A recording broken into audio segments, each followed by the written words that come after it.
جب میرے آقا نے اعلان فرمایا میرے صحابہ میرے غلاموں ہم نے میدان بدر میں جانا ہے، کفار سے لڑنا ہے، کفار کو قتل کرنا ہے، انہیں واصل جہنم کرنا ہے، تو صحابہ نے میرے آقا کی بارگاہ میں یہ سوال نہیں کیا آقا ہم ان کا مقابلہ کیسے کر سکتے ہیں، ہماری تعداد کم ہے، ان کی تعداد زیادہ ہے، ان کے پاس جہاد کا سامان بھی زیادہ ہے، ہمارے پاس سامان بھی نہیں ہے۔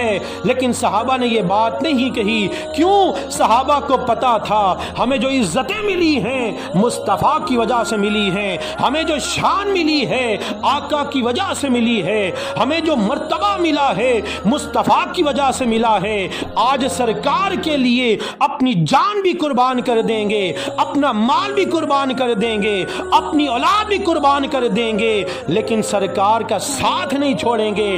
بسم اللہ الرحمن الرحیم۔ آج میں نے مختصر وقت میں جنگ بدر کے حوالے سے آپ کے سامنے چند باتیں پیش کرنی ہے۔ آپ سے گزارش ہے اگر آپ نے ہمارے چینل کو سبسکرائب نہیں کیا جلدی سے ہمارے چینل کو سبسکرائب بھی کر لیں، اور اس ویڈیو کو زیادہ سے زیادہ شیئر بھی کرنا ہے تاکہ لوگوں کو جنگ بدر کے حوالے سے زیادہ آگاہی ہو سکے۔ جنگ بدر میں مسلمانوں کی تعداد صحابہ کرام کی تعداد 313 تھی، اور اس کے مقابلے میں کفار کی تعداد 1000 تھی۔ اسی طرح کفار کے پاس جہاد کے لیے بہت سارا سامان تھا۔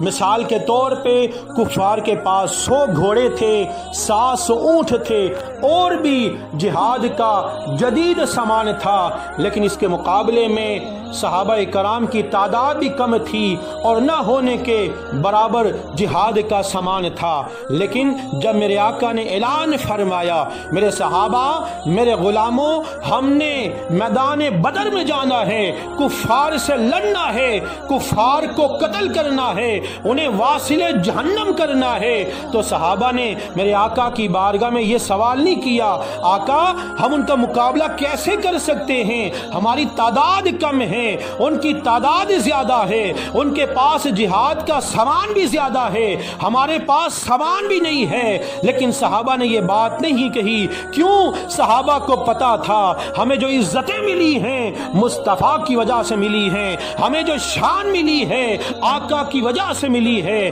ہمیں جو مرتبہ ملا ہے مصطفیٰ کی وجہ سے ملا ہے۔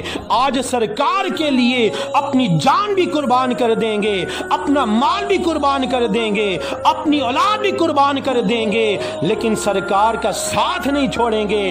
الحمدللہ مسلمانوں نے جہاد کیا اور پھر اس جنگ میں مسلمانوں کو فتح نصیب ہوئی۔ اس جنگ میں 14 صحابہ کرام شہید ہوئے اور اس کے مقابلے میں 70 کفار واصل جہنم ہوئے، 70 کفار قیدی ہوئے۔ الحمدللہ مسلمانوں کو عظیم فتح نصیب ہوتی ہے۔